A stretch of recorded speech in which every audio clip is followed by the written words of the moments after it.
Hello and welcome to ORF's virtual book discussion series. Today we will be discussing a very timely and captivating book by Dr. Rakesh Kumar, Reluctant Technophiles, India's Complicated Relationship with Technology. Dr. Rakesh Kumar is a computer engineering professor at the University of Illinois. His research in computer system design has pioneered widely used technologies. Several of his papers have been recognized as the most influential papers in computer systems. Many of them have won Best Paper awards. In addition to being an award winning researcher and teacher, Dr. Kumar thinks deeply about issues at the intersection of technology, policy, and society, especially in the Indian context.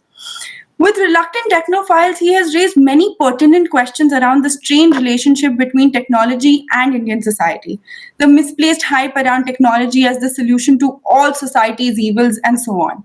He traces the roots of these complications by mapping India's history, culture, inequalities, social structures, religion, gender, and so on through examples. As I understand it, an incomplete understanding of the society and limitations of technology leads to an overzealous reliance on technological solution that might have worked in other geographies but seem to not work here, followed by the letdown stage, and the cycle continues. Over years, India has identified the constraints in its abilities to hone its technological prowess and has started investing in the manufacturing and development of technologies with the production linked incentive scheme for drones, drone components, electronic hardware, and so on.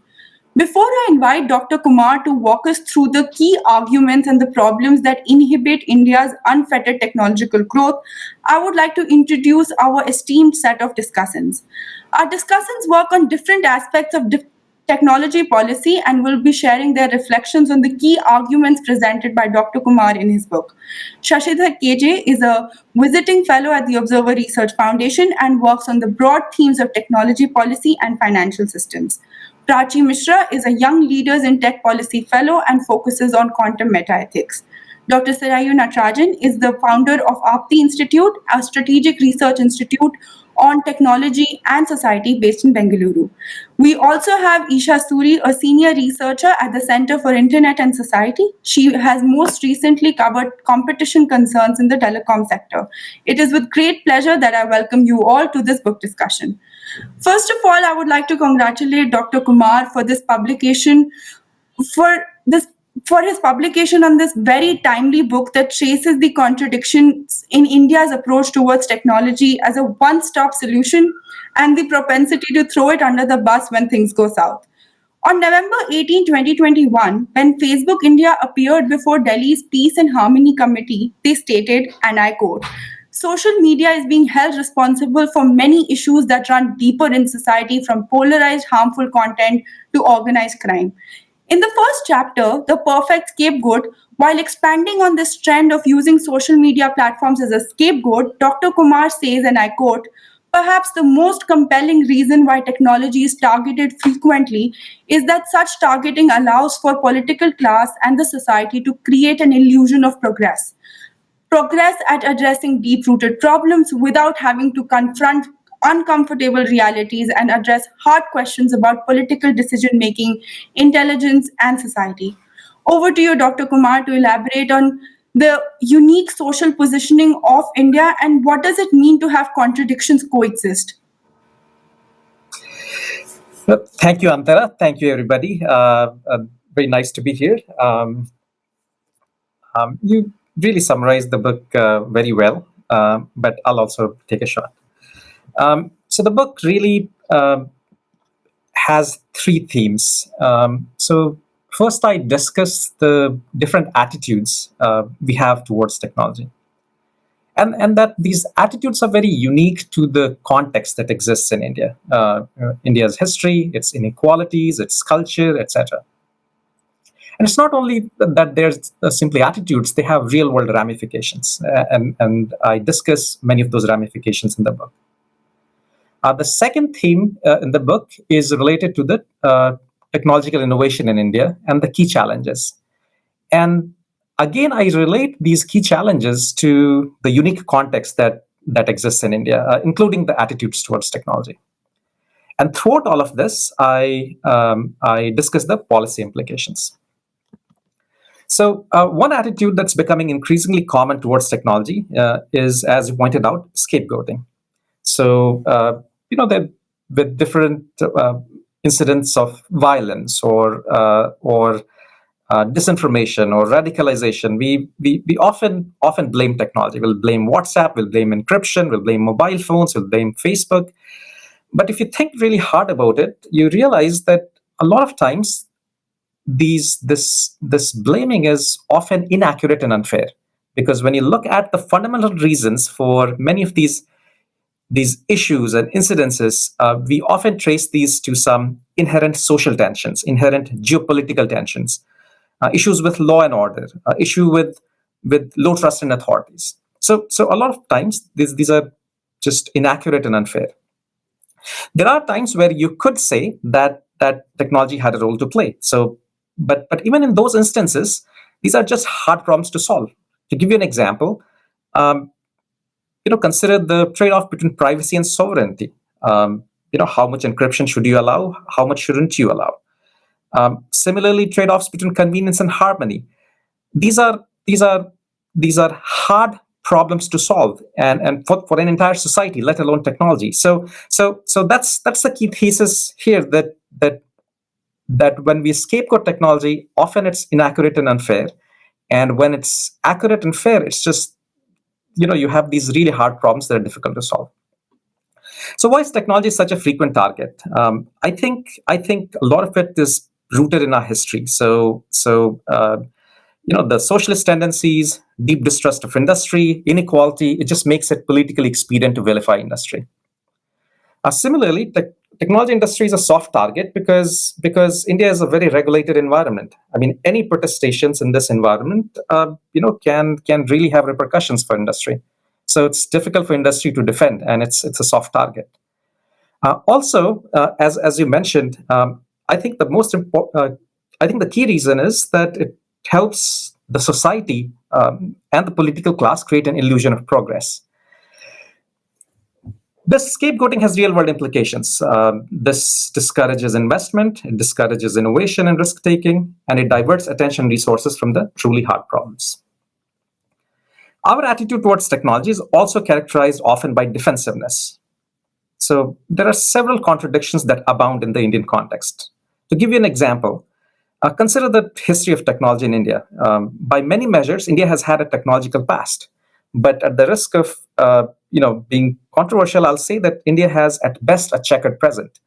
There are very few technologies where world looks to India in terms of new technological development. Yes, we have unicorns, but it's not the same as developing new technology. It's not very clear if we are at the forefront of many innovative technologies. So there's this big contradiction between the past and the present.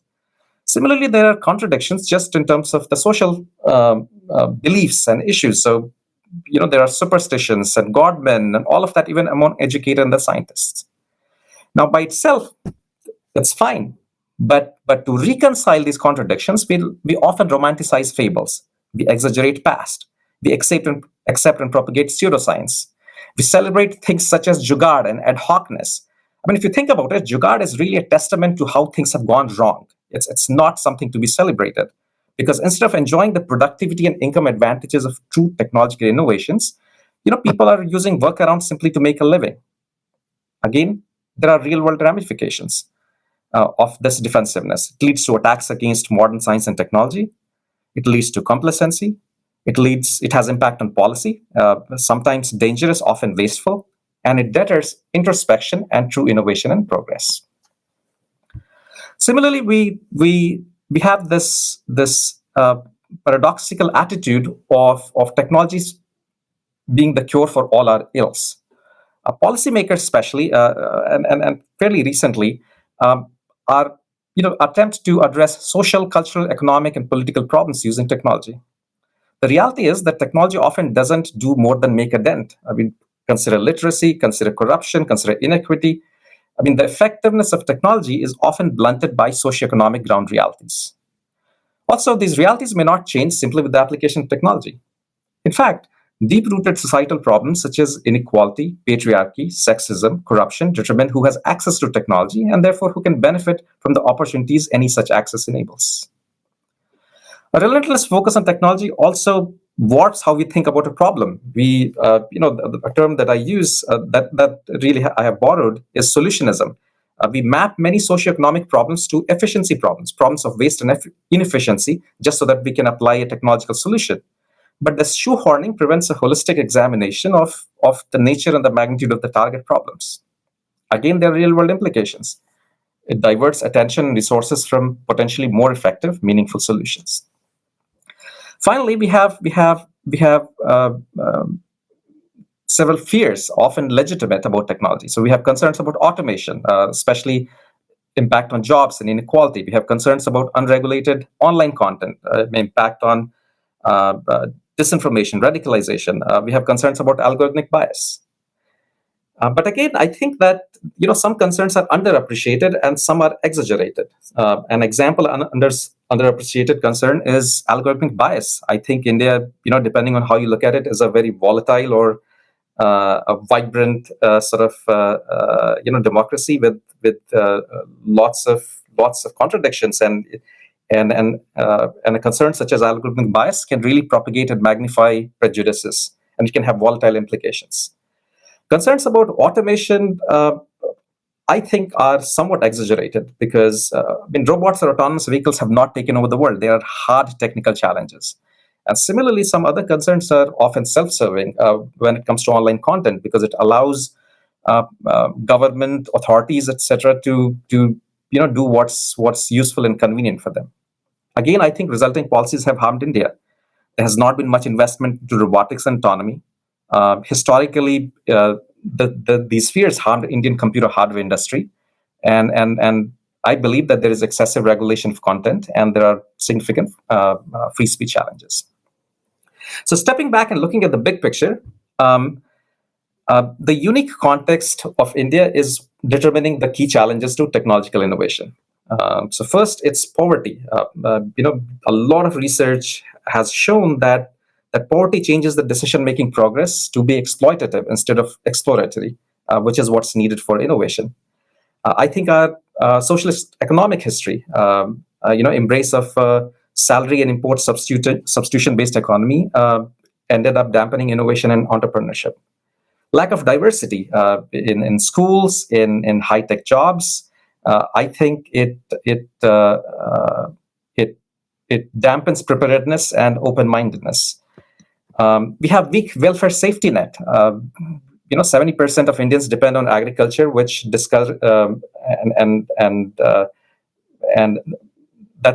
that doesn't give you a lot of safety net. So poor security and fragile agricultural practices discourage risk taking. We have issues with social harmony, rule of law, and rights enforcement, and that affects business climate. Also takes up a lot of monetary resources that could have been otherwise used for programs that could impact innovation and progress. And finally, poor quality of technology education. There's a big demand-supply gap. This chronic shortage of faculty. I think our technical education is often disconnected from needs of society. And going back to inequity, the access to education is highly non-uniform across different socioeconomic classes and regions. So the path forward, there are some recommendations I make. I think we need to target poverty and inequality for 1 billion reasons, but one of them is also to improve innovation and technology access. Similarly, we need much higher spending into high-quality education and training so that we can have low-cost workforce which could take advantage of advanced manufacturing and other technologies. We need strong welfare safety nets so that we can encourage risk-taking. We need to focus on a small number of technologies. Trying to do everything at the same time in this day and age is not going to work because you need scale in order to win. So we need to focus on a small number of technologies. For the same reason, we need to actively promote creation of conglomerates. So, like the Korean chai balls or the Japanese keiretsu or state-owned large enterprises or private enterprises that are huge, just so that we could achieve scale. We need to carefully balance between build and buy. There are some technologies where we should invest and some that we would be much better off just buying. And finally, and circling back to how we started this discussion, we should consider the tech industry as a partner, not as an adversary, especially in policy circles. That's what I have. Thank you, Dr. Kumar, for cogently delineating the central themes discussed in the book. One thing that I'd like to take away and for us to take the conversation forward is the conversation that you started about frugal innovation or jugaad. And that is something that I noticed on one of the mighty circular that was published on PIB as well, when they were talking about production-linked incentives. And they said that India is an economy that has relied on frugal innovation and jugaad, and this is something that we should promote. And the way that you look at it, it's actually very interesting in the sense that how it is a testament of things going wrong rather than things going right. Over to you, Shashidhar. I would like you to come and share your observations on Dr. Kumar's book. I would like you to relate these observations to India's tech solutionist approach during the pandemic and the ill-founded presumption of reducing friction with the use of technology that often does the opposite. Thanks, Antara. Thanks for the generous introduction, and thank you, Dr. Kumar. I've been reading your book, and I must say it is a excellent one, and it kind of just is one of those books that you can kind of go through really fast, and I think that's one of its strengths, that it is such an easy read, and it helps people to relate to the problems that we are currently facing. So I'm glad that there is a growing set of people in India right now who are questioning tech solutionism in India.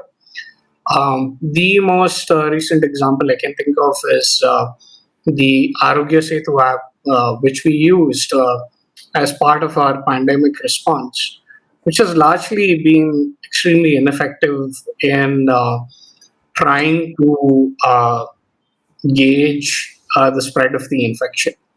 I also noticed that you've referenced Evgeny Morozov, and I am a fan of his work. For in policy circles, I think there is a need to have a lot more critical approach to technology interventions, which are being pushed by the government and in industry. And I think this book is a good starting point for that. When my initial thoughts of the book is that you cannot have a technology solution for a wide range of problems that we're actually having, be it social, political, economic, problems of literacy, problems of hygiene, problems of health. And I'm very happy that you're actually providing an Indian perspective on tech solutionism. So one of the things which I found is that this is a collection of anecdotes which is backed by data. I think that this is a strength of the book, and also sometimes it is also a weakness. The problem with relying on anecdotes is that you have to make sure that the anecdotes are right. So one of the anecdotes that you use is, which I saw, which was prominent, was the fact that India does not have a policy for autonomous vehicles, and you expand that a little bit more towards the automation side of things and AI. So I do think we need to be a little bit more aware of the fears of the people who are worried about the fact of automation completely taking away their livelihoods. And one of the things that we've as policymakers and policy experts are guilty of is that we've been engaging in a certain amount of doublespeak, in the sense that we host a number of events when we talk about digital transformation, how can we get a more digitized workforce, etc., etc. But what it actually translates to is that for companies that they are trying to figure out how to reduce workforce and kind of streamline that, and therefore uh, making sure that their profits are uh, better, uh, their profits are better. Um, so you do tackle that point later on in the book and kind of say that that there is a cycle to low skilled jobs being replaced and being replaced by higher skilled jobs. But and I think when we have these discussions of digital transformation, we often forget that when we have to upskill an existing workforce, it's actually very difficult. A number of reasons. And I mean, you've been sitting and doing a particular job for about 10 years, and suddenly you have management telling you we need to let go, or you have to figure out a new skill for yourself. And learning that new skill is, you don't particularly have the resources to actually learn that new skill, or even if you do, it's also a question of not taking into account the sentiments of the workers themselves, in the sense that it is an extremely demotivating thing to say that you're not enough. Uh, so that's one of the impressions that which I think is contradictory. But we used a lot of anecdotes. I also think it's kind of gives me an opportunity to share some of my personal experiences. I did very much enjoy your chapter, which talked about the gender imbalance of engineers in India, and why there are a whole number of women software engineers. And I'd like to give a small in school, and you would notice that the mechanical engineering department had the least number of women. I think for an entire department which had about 300 students, there were probably 4 women who were part of mechanical engineering. And subsequently, other branches of engineering, say something like electronics or software engineering or information IT engineering, you would see a lot more women taking up those courses. And I'm not sure what it is, but one of the things which I've noticed is that there are certain attitudes with society, with Indian society, is that they do not want women to be exposed to hard work. And therefore, they kind of discourage them to kind of say, don't do mechanical engineering, you'll have to sweat and work job. And another interesting anecdote which I want to share is that when I was in engineering, you saw an excessive number of, not excessive, but you would see a lot more women taking up courses of architecture, and it's interesting to see how parents kind of rationalize this decision. And one of the bigger problems which I feel is that when children are actually not children, but when young adults are actually picking courses for university education, there is still inherently a lack of agency, because parents are still paying the fees.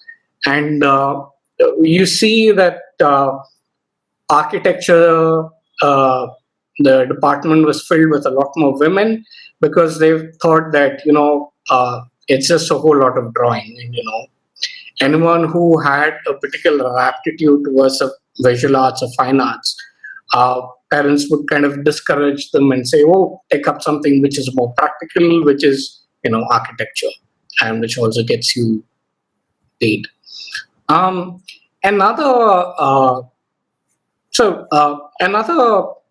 point which I want to bring is that you kind of mentioned quite a lot is that uh, India has a socialist hangover, and I disagree with that. I think India is as socialist as China is communist, which is not at all. And you also mentioned that we often haul up industry leaders for the mistakes which are happening. Um, and I've had a certain amount of experience working with the media, and I actually find that to be completely untrue in the sense that we do not celebrate uh, industry leaders. In fact, it's the opposite, and that it's almost a hero worship which is actually going on, and uh, your startup founders are building cults of personality similar to Steve Jobs, and trying to capitalize on that. Um, but broadly, what I also notice is that you are the contradictions of India as a country and its relationship with technology. Um, One of the things which I want to add over here is the fact that uh, I think a lot of it has to do with a certain amount of uh, Indian exceptionalism which is built into our society. Uh, Say, for example, we constantly say things like, "Oh, India is a great country because we have the capacity to leapfrog generations." And prime example is the telecom industry, which you can see that it's great that we have this booming telecom sector with more people coming and joining the internet and accessing mobile connectivity, etc. But what it does is that the and but one of the drawbacks of that is that we did not invest in a whole lot of other infrastructure, telecom infrastructure, which was needed for future growth. Say, for example, just laying down optical fiber for broadband internet. That's not happening right now at the pace that we want because we've kind of relied on private companies to kind of take that initiative. Uh, and the private companies always have to make the calculus in that if it's profitable or not to actually lay down optic fiber cable. And therefore, our wired broadband penetration is still pretty low. Another form of Indian exceptionalism that we think, which I can think about, is that we have a lot of first-time internet users, and they start accessing all these fantastic new applications on their mobile phones, etc. But we haven't done the necessary uh, literacy to kind of make sure that the information which is being circulated through social media or messaging platforms can be verified. It's a simple matter of fact if people will not actually go and try to do a Google to find out if something is true or not. It's, you're only reliant on the person who actually sent it.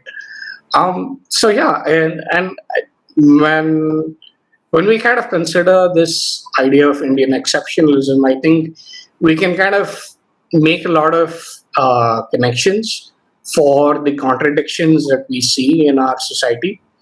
And I do actually believe that each and every chapter that you wrote in this book can be expanded into a much larger book. And I hope that you can kind of consider that at some point of time. Thanks. Thank you, Shashidhar.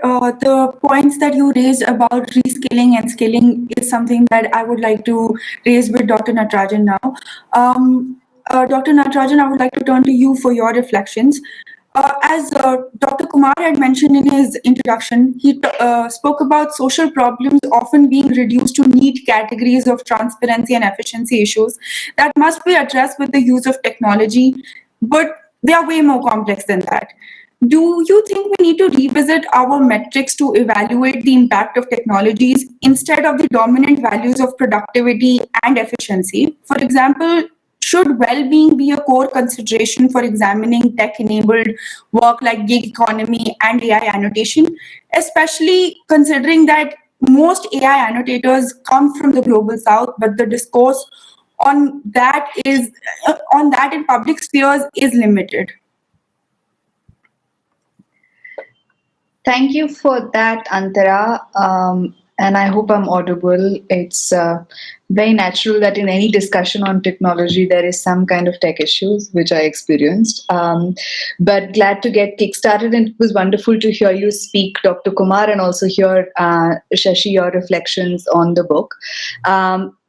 Just very quickly, I'm making my way through the book, and it's fascinating.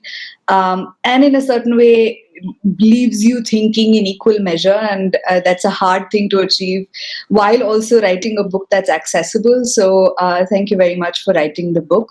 I think it's very timely as well, and Shashi pointed that out earlier, and so it's just given where we are as a nation in terms of our use of technology. Antara, I'll come back to the question. I think there are sort of broader reflections around the book itself, and maybe come back to the question of labor, work, productivity, and well-being. I think this is something I've written about a little bit, but also I think they're pretty big questions in and of themselves. Just in terms of all of what you say, Dr. Kumar, through various parts of the book are arguments that have been made in the context of technology. I think that one, the points particularly that you make around solutionism, the dangers of framing problems primarily in terms of efficiency, are dangers that we've noted across sort of both public and private technologies. So the idea that the state as well as private enterprise is often dedicated to problems that are framed entirely in these terms in and of itself is problematic. And I think that in a certain way links up with existing societal ills, and you point them out, but I do have a sort of slightly contradictory take on that. And in the way in which existing sort of societal ills also in themselves play into the way technology works out in India, in any context actually. A lot of what we are seeing in our work resonates that, which is that the patriarchy, for example, mediates how women use technology, which means that both in terms of levels of access and the way in which access happens, which is, is it supervised? Is it controlled? What is the qualitative nature of women's engagement with technology is all very much linked to the way society views women. And so indeed, that's definitely a reality. And in a certain way, it's impossible to walk away from some of these. While there is what technology ends up doing in these contexts is interacting with these is to produce very complex outcomes. The other sort of dimension that I'd love to touch upon in the context of your book is the idea that it's hard to blame technology companies, and I think Shashi also sort of referred to it. I do tend to agree with elements of it. I think it's important not to valorize technology and often see opportunities where industry can play a role in regulating themselves. Having said that, the way we view the current sort of context in which technology is being applied in India is that it's an almost exceptional situation where the role of technology, the way in which technology problems themselves have been framed, societal ills that exist, and sort of the nature of capitalism and the nature of sort of industry organizations and profit making come together to produce very complicated outcomes. So technology doesn't just interact with the problem and leave it as it is, but what it does is sort of tend to amplify it. And some of it is rooted in the way technology is imagined, which is from a lens of efficiency, from a lens of like reducing friction. I've heard this a lot, let's reduce the friction, let's make it instant, etc. And it's there in various domains, whether it's payments or communication. So much that many of us rule that it's, too easy now to say things, which leads to sort of a decline in the quality of stuff that's out there in the public domain. But, humor apart, I think there's a certain way in which these three things combine together. So it's hard to let off technology. It's hard to let off technology companies without accounting for the way in which these problems actually play out. The other dimension to this is that it's very often, and it's in my opinion, a bit of a complicated path to go down, to say that societal ills have already existed. They've existed for a long time. Corruption is a problem, but there's also like a whole lot of literature that talks about, gift giving. You speak about that in one of your earlier chapters. Gift giving in various contexts, and including in developed and advanced economies. So it's not that gift giving is by electoral parties is something that's unique to India. So to think of the ill as something that negates or undoes what technology might be doing is also a bit of a complicated path, and would love to sort of see more, and in the book and in your writings around it, hopefully, about how that that would play out, that should play out. There's a normative component to it as well. So these are sort of my broad reflections on the book, and I'm very excited to read all of it. And it's like I said, I can't get away from the fact that it's super timely and relevant given an economy and a country, and grappling with technology in every aspect of our life, whether it's work or engagement with the state or with each other. So thank you very much for that. Antara, to go to the specific questions and sort of reflecting in relationship with what the book says, I think there is, and we've seen it in a lot of our work as well, the temptation to sort of trade off the good that technology brings against some of its harms, to say that, AI annotation and data labeling can generate huge amounts of employment. So let's use it as a way to compensate or negate some of the harms that come from technology. And it's certainly,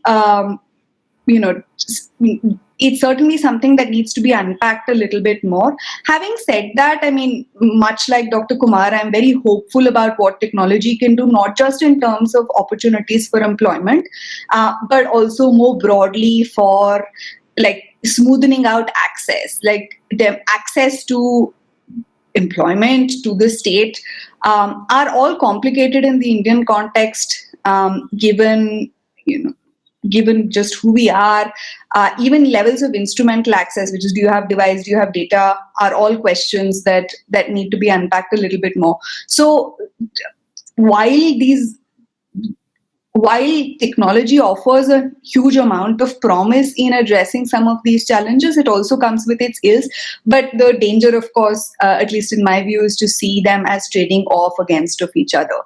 I think to the specific question of having measures of productivity being predominant, I think it goes very much hand in hand with the way in which technology is viewed as something that can bring about efficiency, that can bring about productivity, without necessarily accounting for what that productivity entails. And I think there's,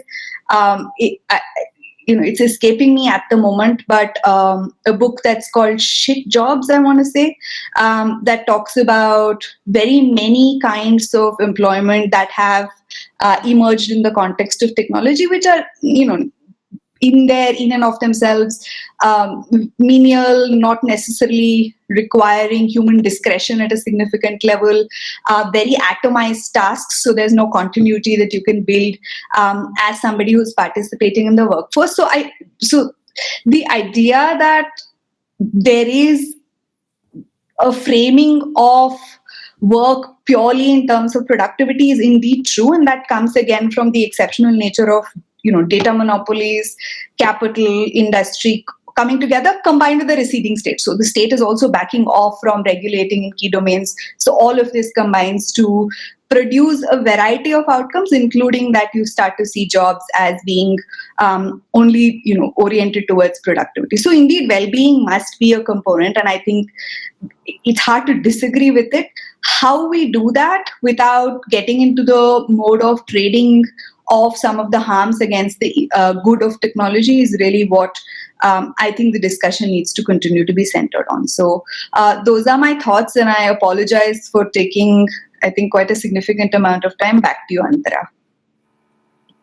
I think you raised very important points about the role played by technology in the society and regulating it and just letting it off the hook because of existing problems does not seem for us to go somewhere, in the sense that it also impacts the society, and we need to acknowledge that as well. Over to Prachi, I would like to turn to you for your interventions. One of the contradictions that the book highlights are that despite our belief in technology's power, the current technological ecosystem does not reward critical thinking and innovation. Is this a trend that is prevalent in policy making discourses as well, along with the technological innovation ecosystem? Hi, Antara. Thank you so much for giving me the chance to speak. Congratulations, Dr. Kumar, on the book. It's a riveting read. I was down with COVID for the last entire week, and I got an email from Rahul that, hey, can you be on the book discussion panel? And just the title of the word, Reluctant Technophiles, it was so engaging and so intriguing that I did read parts of the book, although I couldn't read it in its entirety. The book it's lucidly written, it's easy to read. I mean, whatever sections I've read till now. And you've actually put out many complexly interwoven phenomena of India very beautifully and very simply to the reader. And again, resonating with what Shashi and Dr. Natarajan echoed, the book is timely indeed. I mean, we were just talking about it a little while ago that we cannot say that, hey, this book was written pre-pandemic, so we cannot apply it to modern day Indian society, or we can't apply it to 2022. That's no longer the case. As a tech policy expert, not an expert so to say, but yeah, a fellow, I always see policy making, the art of policy making should be centered towards the public. So the needs of the public, the needs of the society, the needs of the people like us, they should be at the core of policy making. And when it comes to technology policy making, I think we have an added ingredient here, which is technology. So we need to accommodate the ever-evolving and dynamic nature of technology with the needs of the public so that we can come up with good technological policies. And going ahead, as we've already entered the fourth industrial revolution, I think each policy that we make is going to be driven by technology. So that is one thing, that is one lens that I've kind of developed over the last half a decade, working in the policy space, in the tech policy space. I've always also tend to think of technology as a means to an end. So while I was reading these few chapters of the book, I could relate to this idea that maybe would have occurred to you as well while writing the book, is that whatever technology, whatever piece of technology, we just like say something as instant messaging or something as simple as connecting to Wi-Fi, or could be anything. It's just a means to an end. And what we've started to think is that technology is an end in itself, which is not the case. If we start to think that yes, technology is an end in itself, then probably we are heading in the slightly wrong direction. We might end up relying too much on technology in that case, and we can probably sense a bit of it if we look at metaverse. That's another open debate, and we can talk about it sometime later. But technology must always be viewed as a means to an end and not an end in itself. One one chapter that I really enjoyed reading was the faith paradox. So I'm a very hardcore believer of astrology by the way. So that was an interesting read for me. And, so I come from a lineage of Sanskrit poets and astrologers at home, so that's probably ingrained in my blood also. So while reading the chapter, I thought that perhaps not a 360 degree view of this faith paradox is presented. I do agree. I mean, astrologers have a habit of giving out wrong predictions and taking shots at things which are not accurate to predict and stuff like that. But not the entire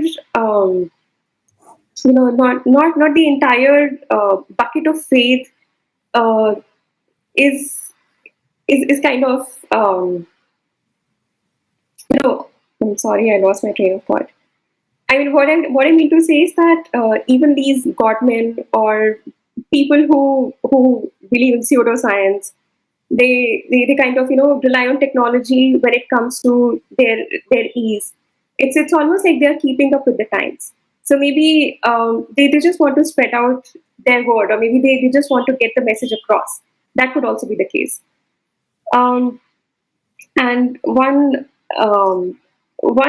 example which I would like to cite here would be Ramanujan's case. So when Hardy asked Ramanujan, like, how do you know all these formulae, these beautiful equations and identities that you've put out? Ramanujan, his intuitive answer is that it just happens to me in my dreams, or Goddess Namagiri comes to me in my dreams and she writes them on my tongue, and I just wake up the next morning and note them down on paper. So I really could not completely agree that yes, science and technology or innovation in technology or evolution of science is completely divorced from faith. That is one thing I could not completely reconcile with. But otherwise, the book reads very well. I also tend to agree with the fact that rampant and uncontrolled, unchecked use of technology might amplify existing biases, both machine biases, psychological biases, and even data biases in data. That could also be amplified. Um, one thing which I haven't read the entire book, so I'm not sure if it's if text or vanity is a theme of the book. I'm not sure of that, but that is one thing which India today needs to focus on, and that's where Antara's question might also come into play. That yes, critical thinking, a critical view of policy making in India is sort of lag. And that's because we always tend to rely on conventional policy-making processes. Um, if you look at any conventional public policy, you'll find that there's usually a black box which is called as feedback. We don't know. We really don't know if the policy is working well. Only in the last, say, 25, 30 years, maybe we as in the common public researchers, we've got access to data sets. But before that, the feedback loop was completely amiss. So, and if we go on making policies with the same conventional approach, then it's likely that we might lose out on the tech front, even in this century. Another key area where India needs to invest right now is hardware. We cannot keep importing hardware from US or China or Israel or Russia or any other country and claim to move ahead in the path of tech sovereignty. That's not going to work. So yeah, these are the few points which I had in mind. Otherwise, I do actually resonate with a lot of thoughts which Dr. Natarajan and Shashi have also mentioned, especially on skilling. This is from personal experience. My mother has been a teacher for almost 35 years, and when the teaching world suddenly shifted online 2 years ago, then it was not just my mother, but a lot of her colleagues also faced a lot of challenges. They are subject matter experts in their own fields, could be very good at mathematics or very good at English or Hindi or whatever. But for them to shift the entire teaching paradigm online was not a joke. And I've actually listened to a lot of seminars which were given to my mother and her colleagues online, like how do you operate Google Classroom and how do you log into some other fancy cool app for taking online classes or marking transcripts, um, marking answer scripts. I'm sorry. It didn't come naturally to my mother, and of course there was also this pressure that you have to grade these scripts in a certain set of time, and not all of the students were present in the class because they also had the constraints. So skilling, of course, yes, is a big challenge here, and um, most of the technology policy today again is based on conventional policymaking processes, which are not as effective um, as they are for conventional policies. So as we go ahead, there is a need for Indian policymakers to equip themselves with newer skills like systems thinking.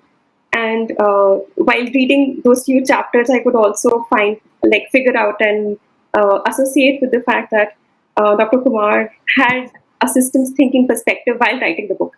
So it was not just that he's focused on economy or he's focused on culture or he's focused on education or health or one aspect of society. He was thinking futuristic, and I really appreciate that.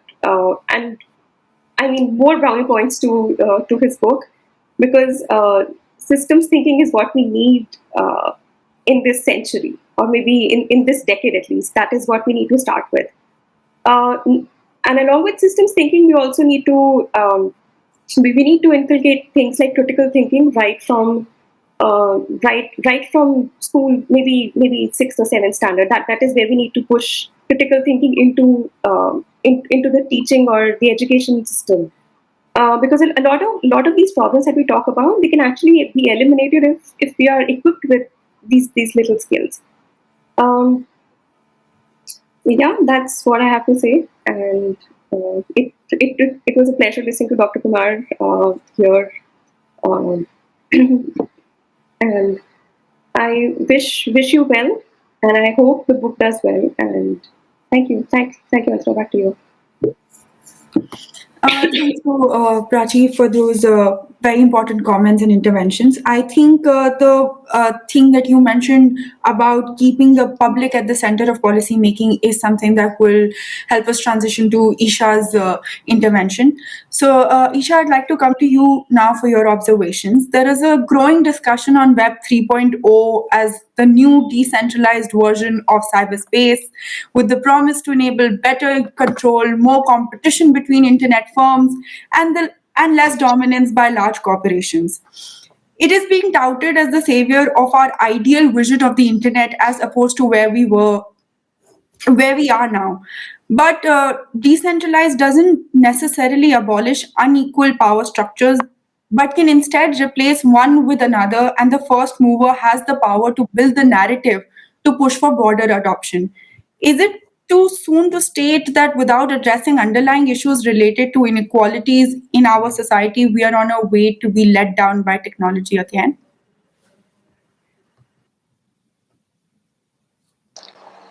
Hi, thanks, Antara. And at the outset, let me begin you for inviting me here. And Dr. Kumar, congratulations on the book. It's a fascinating read at the cost of repeating myself. And what I really loved about it is the anecdotes that you've given. It just makes it more interesting. And I, for one, I'm going to go back to those anecdotes, refer to them, cite them for my future work shamelessly. So be warned. To your question, Antara, I think I just would want to step back a little, give a few sort of observations that I had of the book, and then, of course, I would segue into the underlying issues that you've correctly pointed out more than anything else. So let me begin. I mean, as I said, it's a very timely and a relevant read, and there's few things that I really, really agree with, or it resonates with my own worldview. To begin with, like you've said, that the actions like weakening encryptions or creating backdoors, is not going to be the solution that you ought to be looking at to prevent security threats or cyber security attacks. That's not going to help anyone. Or you've also sort of cautioned against excessive content regulation, content moderation, because at the risk of thwarting people's right to free speech. While I do agree with that, but I also, as Sarayu in her intervention pointed out, that is one side of the argument, but the other side of the argument is that you have these monopolistic powers out there with really an insurmountable amount of power about what goes out there. And I don't feel like they should be left off the hook. There has to be some sort of a mechanism or a framework for holding these platforms liable, because otherwise it would just be going down the slippery slope. The other thing that I also sort of liked, and I'm going to build upon, is that in 2020, the Supreme Court said that right to internet is a fundamental right, and at the same time, India is truly a land of paradoxes, where on the other hand, we sort of are leading when it comes to internet shutdowns happening for things such as to prevent cheatings in examination. That's a gross sort of a disproportionate attempt to thwart free speech, if I may say so, or so that is one aspect of it. The other aspect of it, and I'm going to build upon, is that, when I say India is a land of paradoxes and we keep touting this 800 million plus subscribers that we have, internet subscribers, but you do not really see that we're also one of the largest disconnected population out there. That's also a part of the puzzle that really no one's talking about. The other thing that you really mentioned, and I was really happy to see, was where you sort of talked about this efficiency bit, and you gave the example of the Indian telecom sector. I don't think there could be a better example to sort of show antitrust policy failure, if I may say so. Indian telecom sector from the 90s was sort of, if we can say, was towards an upward slope, and in comes an aggressive entrant, and you have this bottomless tariff war, and today the sector's almost like crumbled under that sort of financial distress. You don't really know what to do. On one hand, at that time in 2016, this aggressive entrant ensured that tariffs were lowered, rightly so, but today you don't know if 5G is going to come when it should have come. It's sort of delaying your march towards futuristic technologies. And that is why I liked how you sort of framed that, even in short term, it may look like an efficiency issue is being solved, but in long term, it is sort of delaying your progress towards more futuristic technologies. So I particularly liked that point. And when you talked about digital divide and gender digital divide, as Sarayu mentioned, in that, access is one part of it. Usage is an entirely different part of it. And even in usage, the sort of offline patriarchal mindset that gets translated into online spaces. So, women are surveilled more by families, by partners. Cyber violence is something that you sort of have to witness. Image-based abuse is something which is very rampant. And this is obviously something that also occurs in offline spaces. But I also feel that there has to be some sort of an accountability when this is happening in online spaces. Regressive mindsets, yes, that is one part of the problem. But the other part of the problem is, how do you sort of, within this tech ecosystem, also sort of come up with some solutions or frameworks to limit those attacks or violence against women. Third bit is that, I was very happy when you mentioned the Bharat broadband network limit.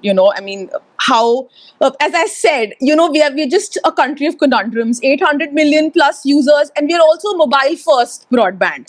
So there is a rural-urban digital divide, yes, but just 55% of Indian users are broadband users, and even within those 55%, only 1.69 inhabitants, per 100 inhabitants really have access to fixed line broadband. And how does it matter? It matters because I may have access, but I do not have meaningful access. And by meaningful access, I mean, my right to basic essential services today, especially in a post-pandemic world, go for a toss. Education, as Prachi was mentioning, skilling is one part, but when I was at ICRIER, we did a survey along with Learn Asia, and it was a nationally representative services that survey that we undertook with 7,000 odd respondents. And what we found out was only 20% really had right to education. And one of the major causes was discontinuity in internet services. So, and when you sort of look at it and you look at the amount of inequities that would create within society, it's baffling. there is a large part of this country that's still living in a buffer zone. When today access is no longer aspirational; it's exclusionary. So my right to education, my right to health, my right to access essential services is sort of struck. And this is the problem that we sort of frame.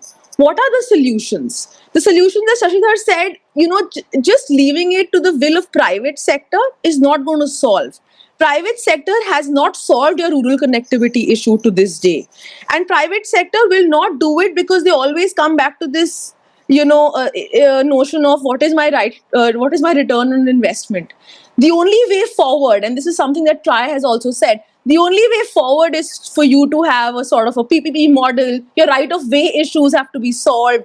Dig ones. I mean, there is a host of policy interventions that are required at this stage if we really, really want to march forward on this digital India mission that we keep going forward, keep going back to, or that $1 trillion digital India aspiration that is touted. It's not going to happen unless and until the other half of India is connected.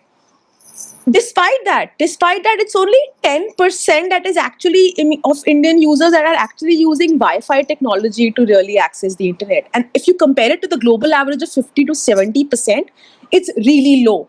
Your digital quality of index, you're somewhere around 50 out of 110 countries. So all this talk about technology really solving all our issues, I really feel is like putting the cart before the horse at this point where we are in this country.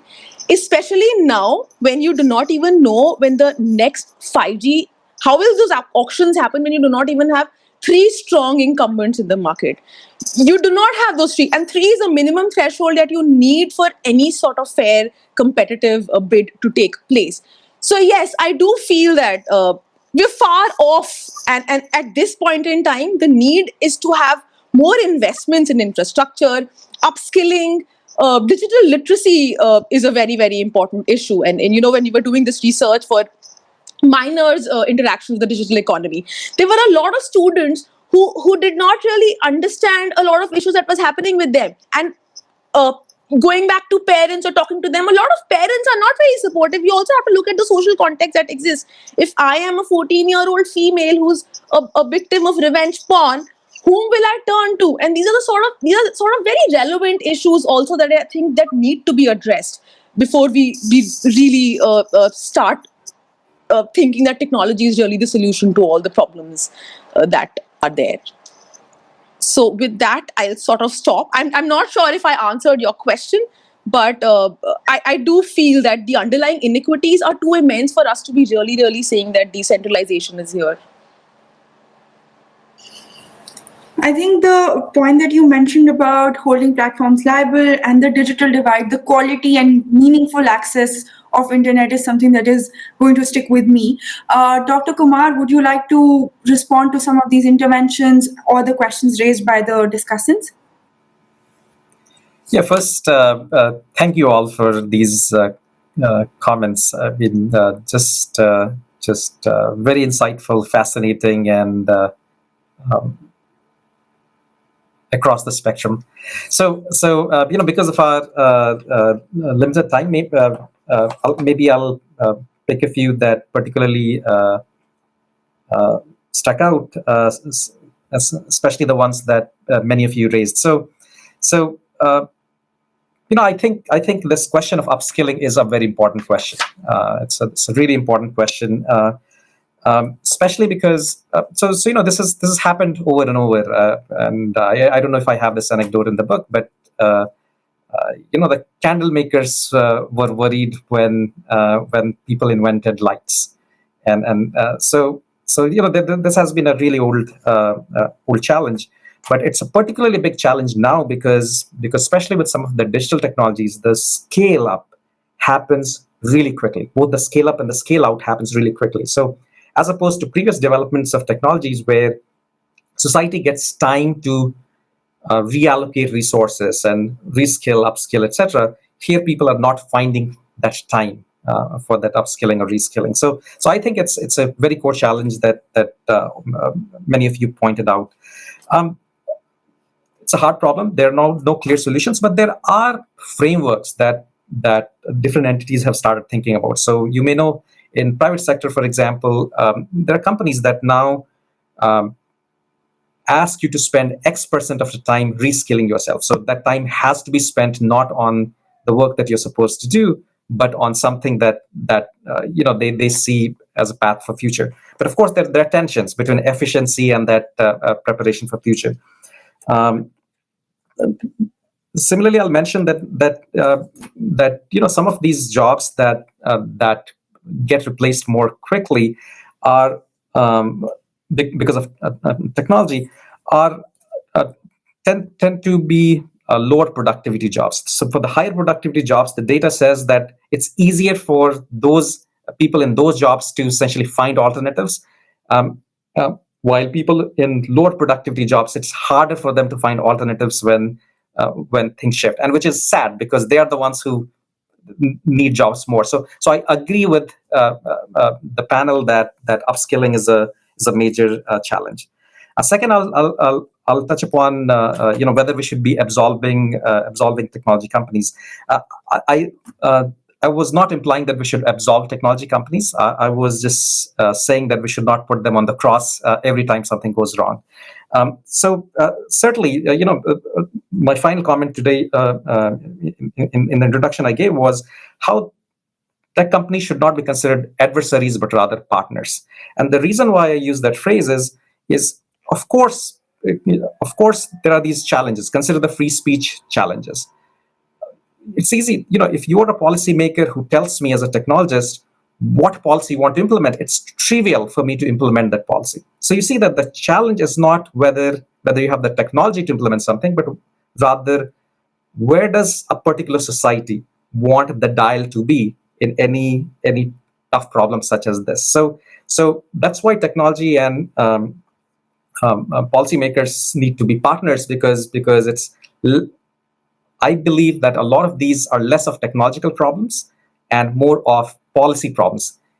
Let the policymakers, let the governments decide what policy they want to implement in a given society, and often it's trivially easy for technologists to implement those policies. Third, I'll quickly touch upon the faith paradox that I think Prachi mentioned. So I think in the book I mentioned a survey that Pew did, and many scientists indeed believe that there's no contradiction between technology and faith, and I'm no way implying that there is contradiction per se, unless of course that starts bleeding into policy, and that's when I think challenges lie. I'll give you an example. So let's say you have $1 to spend.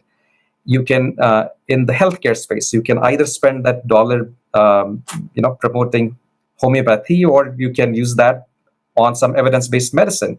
Now, you can believe whatever you want, but when you have to spend a taxpayer's dollar, that starts bleeding into what you believe, what your faith is, starts bleeding into the decisions you make, and that's where I think one has to be very careful, because some of those decisions based on faith can be dangerous and at least wasteful.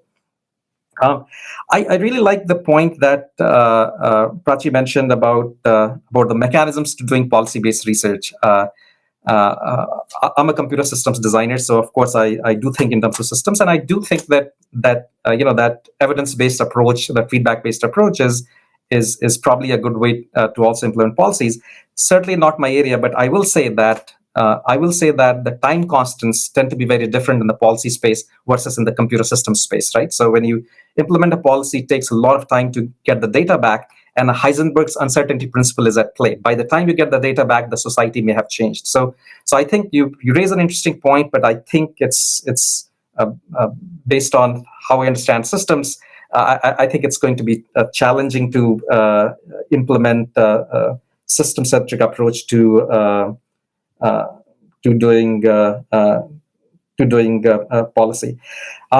Finally, I'll close off my response with talking about a means to an end, and that's how I started the book. I completely agree that the right way, and I think Sarah, you also talked about metrics for judging technology interventions. I think that is the key question. Is technology a component in a solution chain, or is technology the solution? I firmly believe that technology is just one component in the solution chain to any societal problem. And therefore, the metric should not be technology specific, but rather the metric should be problem specific. So if the problem you're trying to solve is literacy, then the metric should be how much better could you make literacy? It shouldn't be how many $100 laptops were you able to give to the students, because that essentially is finding locally optimal solutions, if that, to global problems. So I think that is one point of agreement, clear point of agreement between I and all of you, that technology is just one component in any solution that to a hard social or economic problem, and that's how it should be viewed. Thank you.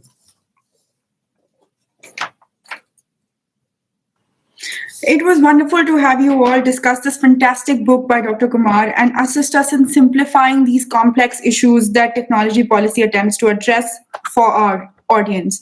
I think the problem that Dr. Kumar raised in the end, which is identifying the problem statement in the way that you would want it to be addressed in the form of outcomes which are related and associated with the problems in the existing ecosystem in the Indian context, is something that will help us in making most of what we have and making most of the technology that we are going to implement. Many thanks to our audience for joining us for this discussion. I spent the last weekend reading this book and would highly recommend Reluctant Technophiles if you're trying to succinctly comprehend India's tryst with technology and what contradictions continue to present limitations to its tryst. Thank you, everyone.